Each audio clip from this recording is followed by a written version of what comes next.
Hi, and welcome to my channel, Laura's Library Card.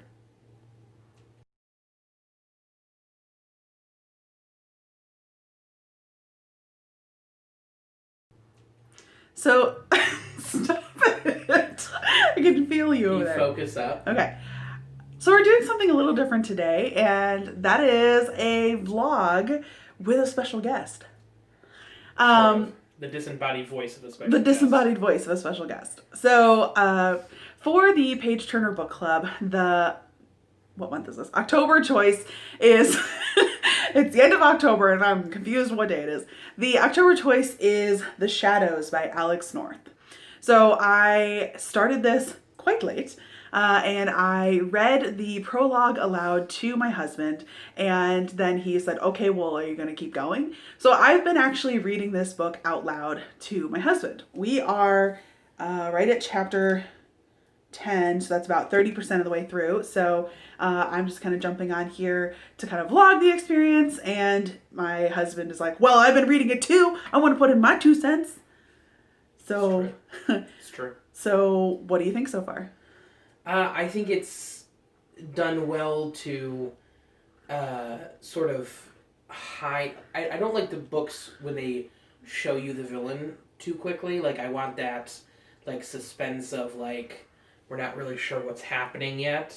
We know something bad is happening, but we haven't seen, like, the killer yet. Because that kind of, like, once you see the killer, it's sort of like, oh, well, it sort of kills the suspense for me. Because now it has... But we've already found the body. Like, that's like the opening is like a body has been found and we know who did it. Yeah, we know a body has been found. We don't know who the killer is yet. No, the 2 killers are like, oh yeah, we did it. So, well, yeah, but we don't know. Okay, you're right. They're children. They're children, though, and they're being manipulated. I want to know, they're being manipulated by an outside power, as we have... In the book, the killing 25 years ago was also manipulated by Red Hands, quote unquote. I want to know who Red Hands is. That's who the killer is. Okay. The real killer. So do you feel like the timelines are confusing? Like the jumping between time? Not really. I did it first, but that's because I thought Amanda, the detective... in the new case was working the old case, and then once I got that figured out, I was fine. Yeah. I did not realize that, I'll be honest, I didn't realize there were 2 murders at first, until I realized you were using different names, and I'm like, oh, yeah. I'm just real dumb. No, you're not dumb. There is a Discord group happening, discussion, and I was kind of skimming through that right before we got on here, and there was some, not complaints, but some questioning why there was a switch between third person and first person. Sure. And I don't find that weird. Like, everyone else is like, yeah, that's weird. Why'd they do that? And I was like... I mean, it's definitely not, like, a common thing, I feel like, in books. I feel like I've read another book like that, where they switch perspective, and so the different voice... One book of the 10,000 books you've read in your life. It's not quite 10,000. No, I'm just saying that I think that I've read books where the perspective changes, and so then that other characters have a different voice. Sure. And so to me, it doesn't... Like, it does not bother me. I do think it's not something that typically happens, though. One thing I find interesting is that so there's basically 3 points of view in this book, and 2 of them are the same person. It's just the person, Paul, our main character in first person. One perspective is him in the now as like a 40-year-old, and the other perspective is him in the 25 years ago at like a 15, 16-year-old kid. So I don't know that I've definitely read books where there are flashbacks, but to me, though, that was not its own point of view. That was like a flashback scene. Yeah, I like it. I don't hate it. Mm-hmm. It's definitely sort of weird to have it. I'm liking how they're sort of... Because we already know, because of what's going on in the present day, what happened as a result of the murder 25 years ago. So the past point of view of Paul is just sort of like the lead up to that. Right. And I feel like that's going to play into significantly the lead up to the current day murder that is happening. Right. The 25 years ago, young Paul has the like why and how things, maybe the how a little bit, He definitely seems like traumatized in his current 40-year-old state. All these memories are coming back, etc. So I feel like his account of the lead up to the murders 25 years ago is essentially what the detective Amanda is trying to figure out, that parallel to the current recent murder. Yeah. So do you feel spooked out yet? Like, no, because we stopped reading at literally the big moment reveal where his like dying mother's attic is about to get. I'm sorry, spoilers. The big reveal with his mother's attic. Like this is. I don't like that they took 2 chapters to like go into detail about other stuff, and I'm like, just tell me what's going on. Do you feel it's a body? It has to be a body. But the question is it like old and desiccated, like it's been there forever, or is it like brand new? Like well, let fresh, me tell you, like I'm the narrator, and I skimmed just a smidgen down that page. Mm-hmm. I don't think it's a body. It has to be a body. Shut up. It has to be a body. There's no way it isn't a body. I don't think it is. I'm pretty sure it's not. There's no way it's not a body. Where'd the handprints come from? I know it said in the attic they were made out of paint. They did not say it was paint. Yes, it did. He thinks it's paint. I disagree. I think it said paint. I think, okay. All right, so yes, I paused things at a cliffhanger-y kind of moment. For Paul in the present, he's just found something, and then it switches perspectives, and we have 2 other chapters to kind of create that tension and where you have to keep reading. That was one other complaint I've seen in the Discord, was that people were, one specific person, Mayor, was complaining that there was too many cliffhanger chapters throughout this book. But to me, that's just sort of, all books do that, and like that's definitely the mark of like a thriller. And that drives me crazy in a regular book. Like this is a thriller. That's sort of what you signed up for. I feel like. Like granted, I think it's probably more than most thriller books, but. Because didn't you tell me, like, she posted a picture of, like, all the chapters? Yeah, Mare tabbed it, and like I'll try to find that picture and put it up here, but yeah, she tabbed and said, all the green tabs are the cliffhanger endings. This is unacceptable.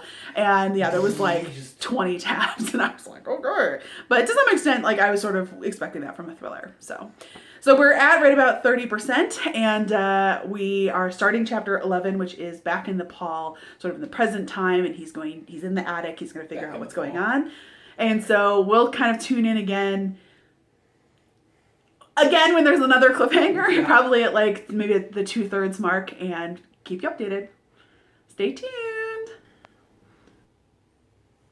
Hi, okay, so we're back for part 2 update of the vlog of The Shadows by Alex North. My husband and I have been reading it. We just finished chapter 25, so we're like right at about 60%, close to the 2/3 mark, and I think our first update was right at like 30%, so we figured it was time for another update. So things have definitely gotten spookier. To some extent, we've really not like solved anything. It's really just kind of been like a laying. It's just been ramping up. Right. It's just like a laying out of like all the questions and sort of the backstory. And to some extent, I'm almost like kind of tired of Amanda's timeline. Like she's the detective who's supposed to be like solving the current murder, but she's doing that by like her parts just aren't very like interesting. Her parts are like minimal actual plot development because there just hasn't really been any like real time passing. She's not connected to anything that has gone on either 25 years ago or really now, other than she happened to get the case in this other city. So it just feels like her, of the 3 timelines, like young, baby Paul and adult Paul are linked, but this Amanda character is just like, this is my perspective on things. I mean, she's trying to solve her own murder, which is a copycat currently of this murder that happened 25 years ago that Paul like was kind of connected to. So, but really it's like Paul who is filling in the most blanks and backstory. And really pushing the plot forward. But also Paul is kind of raising the most questions to some extent. Amanda's main question is like, why? And that's kind of it. So do you feel like this book is tense or spooky? I feel like it's definitely spooky. At this point, I'm so like used to the cliffhanger endings that it doesn't really scare. Like it doesn't really like get me anymore. It doesn't have that same like, you know how in like for instance in video games like Five Nights at Freddy's. Yeah, you don't. It's okay. Like jump scares. I'm trying to equate it to jump scares. Like if a movie or a book like jump scares you enough, specifically like a movie, you know you start to get used to it. It starts to like dull your effects. I disagree. The point of the story is that that's what the cliffhangers like. Normally, like the cliffhangers really get me into it, and like nah, I gotta go, and this is just at this point it's like I'm expecting the cliffhanger, so I'm like okay, let's just there's no, it's not. So you're finding them more along as well. You're finding the sort of the style of writing to be so cliffhangery that it is more annoying, not tension that's pulling you forward. Correct, and that's at this point in the book. Before, like earlier in the book, it did pull me along, but at this point, I'm so used to it happening that it's just not really. So, what do you think about the like dreaming / sort of paranormal aspects? It's nonsense. So, something that I enjoy. Something that I enjoy in fiction typically is when something seems to be paranormal and there seems to not be a way to explain it, and then once they get there, they're like, oh, this is just like a natural thing. Like a Scooby-Doo moment. Where they're like, oh, this was a ghost, and then they get there and they like mask the... And it was just maybe that's because no, it was the grumpy it's lighthouse dude. Yeah, it's Gatekeeper Jenkins or whatever. Yeah. And so that is something that I like. But also on the flip side of things, I like that, something seems paranormal and the main character the whole time is like, no, it's fine. And it seems like that's how this is explainable. Yeah, and then at the end, it actually is something paranormal the whole time. Like, I like that twist at the end. And so this book seems like it's... We'll see. It seems like it's setting up for some weird stuff to be happening, and so far the main character even mentions like trying to lock things away and explain things away, but he still has that nagging. Yeah. I think that Paul has been the most like rational as a 15-year-old. He's around these other 15-year-olds who are talking about lucid dreaming and connecting in their dreams and sharing their dream, and he is like, no, this is like nonsense. That's not that. No, like none of this matters. This is all fake. Whatever. But then also like older Paul is so reluctant to think about that time earlier in his life, and he is so like something happened here, and he's like not really. Yeah, he's so traumatized that like it almost. And we just got to this part, like just a couple chapters ago, where the younger Paul has experienced.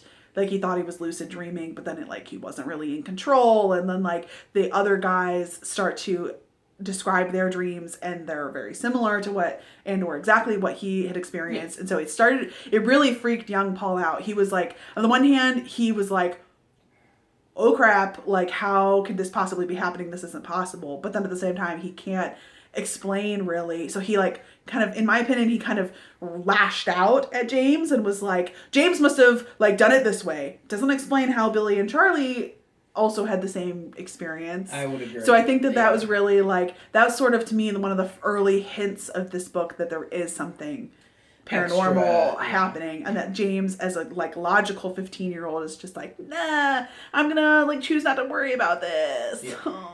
But I think that like I'd be fine if that element came back later. Yeah, it's looking more and more like that as we progress. Do you think Charlie is dead or alive? I think Charlie is dead.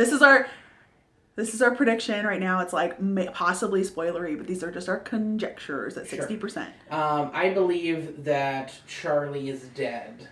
Or I believe... Well, okay, here's the thing.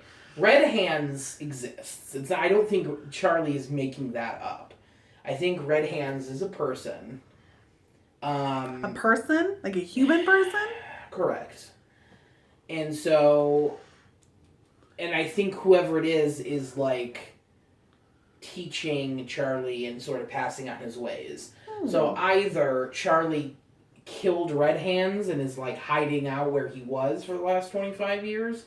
And so Charlie is now the one in the jacket tormenting the city and Paul.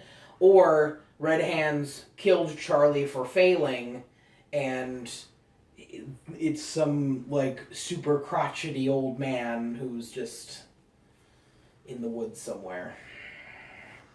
Time will tell. Or it's fucking dream nonsense. Who can? I'm sorry. Yeah, sorry. Hey, no swearing on this channel. Yeah, you just blurt that out. We'll just right? bleep that out. Yeah.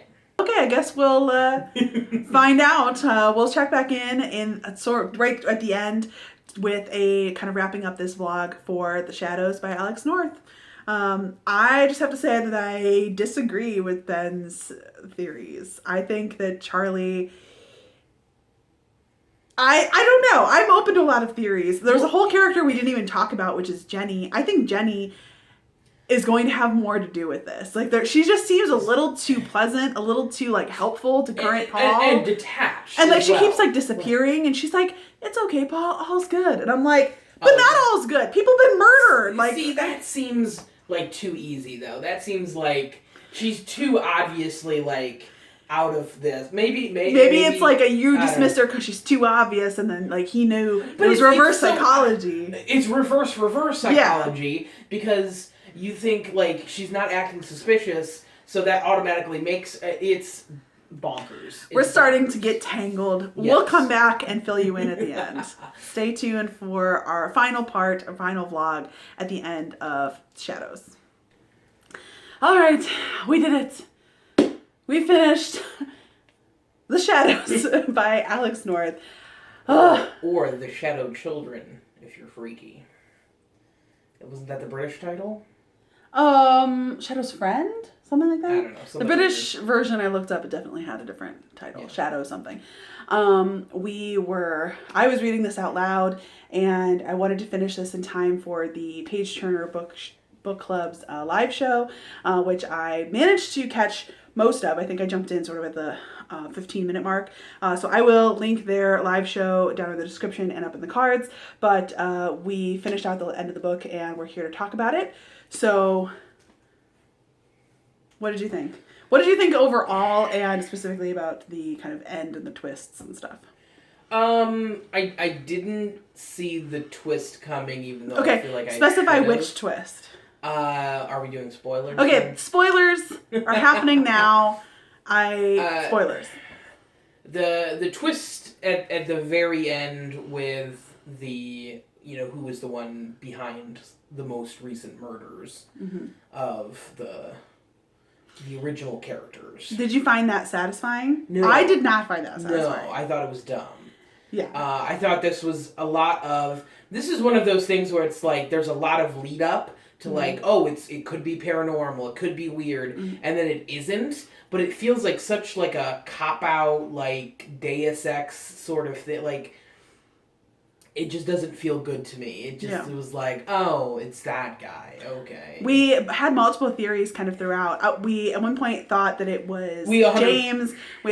I at one point thought it was James. I at one point thought that Charlie wasn't really dead. I entertained paranormal ideas. Split personality with Paul. We both entertained the idea that it was Paul for split personalities. I felt like the final reveal of who it was, which was like the reason that Amanda's even included in this book is that because she's investigating this murder of a teenage boy who was murdered in Fairbank or whatever. Yeah. And it was that guy's dad. That guy's dad was like, I can't believe this happened to my son. I gotta know what happened to Charlie. And so he just like tracked down the original people who Charlie knew and then just like tortured and murdered them to try to get information on whatever happened to Charlie and if he was still alive and if Charlie was potentially responsible for his own kid's death. And I just, like, yes, as a revenge plot, that was, like, okay, but at the same time, it just, like... Yeah, it felt too, it's like almost like the author was like, I don't know how I'm going to end this. I'll just bring the dad back from the beginning. To me, it seems like most of the options that we just ran through were like viable options. Way cool. And or maybe not cooler, but he was like, I could have it go this way. I could have it go this way. I could have it go this way. And then he thought, this way, the way that that it ultimately was published in, was ultimately the way I think that was least like predictable. maybe. No doubt, no doubt. And so that was like the one that he decided to go with, even though the other ones could have been potentially viable as well. Yeah. I also did not see the Jenny twist coming. I thought that was interesting. Because the whole book... stop it. I said, this is too weird about Jenny. There's something about her. And you're right. But then something happens with Jenny. Oh, the story of the Red Hands. We're both like, oh, well, she heard this story from Martha, the bookstore owner. Yeah. So we're like, well, this is the big thing. Like, this is the reason that Jenny is in the story to begin with, other than being a love interest. Like, this is it. I knew something was weird with Jenny. I didn't predict that she had died. I thought something was weird with her, and I was like confused as to what that might be. I thought she was going to be like a suspect or a murderer or the person who done it, or like a hidden Charlie, or I thought she had something to do with it. Like basically, but then a murder victim. So like I had jumped to all the conclusions, as I think you're supposed to, that it had been James who was originally murdered 25 years ago. It's never said. It was never explicitly said, but like the whole book is setting it up. Yeah. And then it's like, haha, psych. And that to me is just like, oh, goody. Like, and then James doesn't even end up being like an important character, because we don't get to see him in the future, because he's by the time they get there, he's already dead. Well, we get to hear Carl's account of what happened. Correct. But at that point, Carl's just an old fogey. On the live chat, and this was stuff that I felt like this book overall was good and was interesting. I felt like it had like too many twists, too many plot lines. It made it like a little bit too confusing, and like to some extent we never officially found out what happened to what happened with Paul's mom. Like, was she pushed down the stairs? She fell. She said fell? That. Yeah, he said that. Like, her who said that? Paul did. When he was thinking about that whole thing, she'd gone upstairs to hide the journal, hide the book, and then when she was coming back down, like, he's like, her body failed her, she fell. Okay. Well, so that was actually innocent. So were all the handprints in her attic just her in her dementia? I think that's what's implied. So it's like the entire thing is setting up for this really cool, like, paranormal reveal. Right. To all just be totally washed away. Which I know I said in part 1 of this vlog series that I kind of like that, but I feel like in this book there's so many twists and turns and cliffhangers that it just feels like it's too, I want something to, like, clomb into, you know? I wanted something to, like, I wanted there to be something more, and then... Yeah. Well, I mean, it just felt really disappointing. So, like, what was the... So, one of the things that I thought was kind of weird, like, sort of at the end, is I was like, okay, so Charlie and... Like, I saw... As soon as Marie told Paul the story about there had been a man who walked into the woods and killed himself, and he had 2 kids, I immediately was like, it's Charlie and James. I realized the 2 were brothers, which was acknowledged and said, yes, that was right, in like 1 page. So it wasn't like I called it too far in advance. Yeah. But then I was like, why was Charlie wanting to kill James? Like, I think that was the point, was that Charlie was coming... He and Billy were like grooming James to be their victim. Yeah. And I think that was to, like, because they had to murder someone to be able to, like, live in the dream world forever or whatever. Yeah. But then, like, James left because he had just gotten the warning from Paul. And so they just happened to spot Jenny wandering around, and they were like, anyone will do. And Jenny was just like, la la la, ah! And like she was just wrong place, wrong time. Yeah. That is my understanding of the whole situation. So, like, to me that seems like really, like, weak. Oh, 100%. 100%. Yeah. I think if I don't know. I'm not an author. I'm not going to claim to know how this Alex North person could have done it better, obviously. But it just feels a little bit like of the 2 female characters in the entire book, one is a murder victim, and the other one is clinging to her, like, father literally the entire book. There's not a single, like, decent female character in the whole book. You think there is until you realize, oh, this dude's just losing his shit a little bit in a bar. It's sad. I don't know. I just So did you? None of the characters are. Come to think of it, really quick, none of the characters are likable. I don't like Paul. Yeah. I don't. I'm slightly. I just wasn't really like impressed with Paul. Yeah, he was a piece of like white bread of a character. He was just not even like dry, just like wet, like soggy white bread. Carl was sympathetic. I mean, he had a shit deal. He showed more character in like the last 60 pages. Yeah, we get like than Paul one did. real conversation with him, and he's like spilling his guts in the whole story, and we learned a lot about him. Yeah, he did more in his 60 pages than Paul did in the 400. 60? It was whatever. Probably like 12. Whatever. Anyway. Whatever. The point of the story is... So overall, what was your like sort of takeaway? Your final ratings? What did you think about the writing style? Like, would you recommend this book? Would you read something else by Alex North?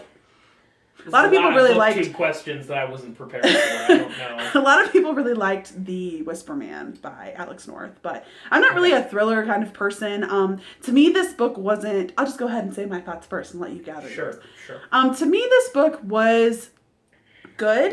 I was reading aloud, which I have learned, I don't do that very often, but I've learned that when I read out loud, I definitely retain less information. So I enjoyed it, but also I felt like I was like just a smidgen removed. So I was never really like scared or thrilled throughout the book. Like there was very low. Oh, I was being read too, and I did not feel that. Okay. At all. So well, that was, I guess, poor narration skills. I think I did try once or twice being like, and then he reached for the door, and then he did this. And I looked over, and you were giving me the like, kind of face, but it wasn't like edge of my seat scared what's happening. Yeah. There was never any like intense thriller moments to it. There were mild moments where I was like... of tension. Yeah.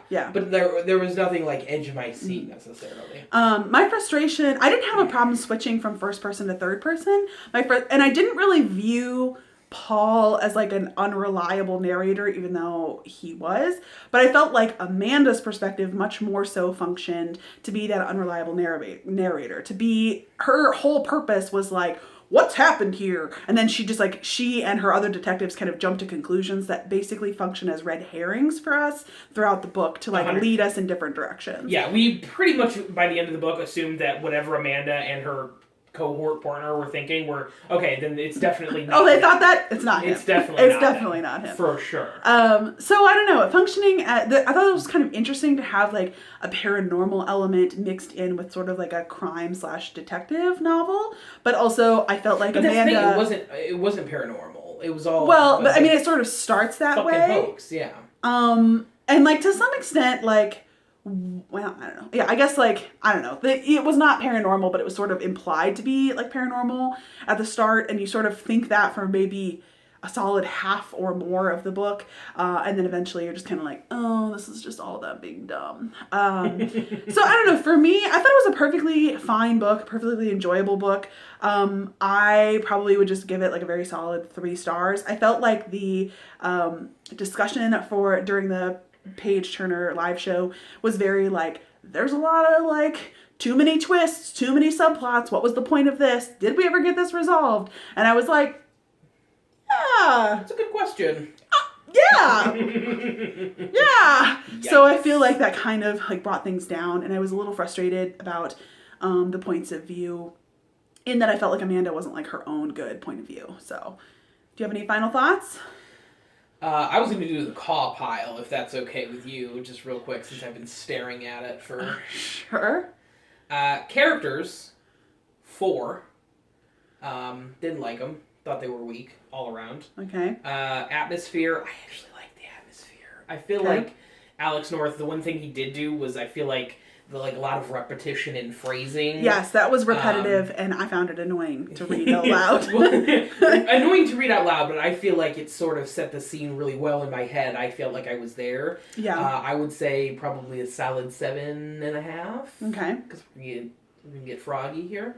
Writing style... Do I need to write these down so we can do the math? I'm not going to do the math. It'll be fine. Well, that means I'm going to have to do the math. Okay, editing Laura, do the math. Writing style...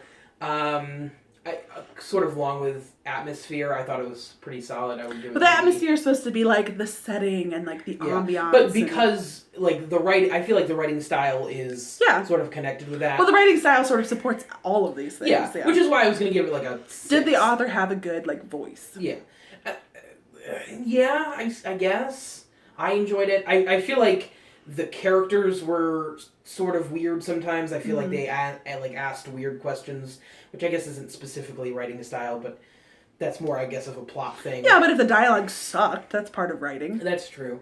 I'm happy with a 6 on writing style. Plot, like a 5. Because we just kept coming up with everything before it happened. Like, there was no... Yeah, but we were frequently wrong. That's true. And we didn't ultimately predict who the guy was. That's true.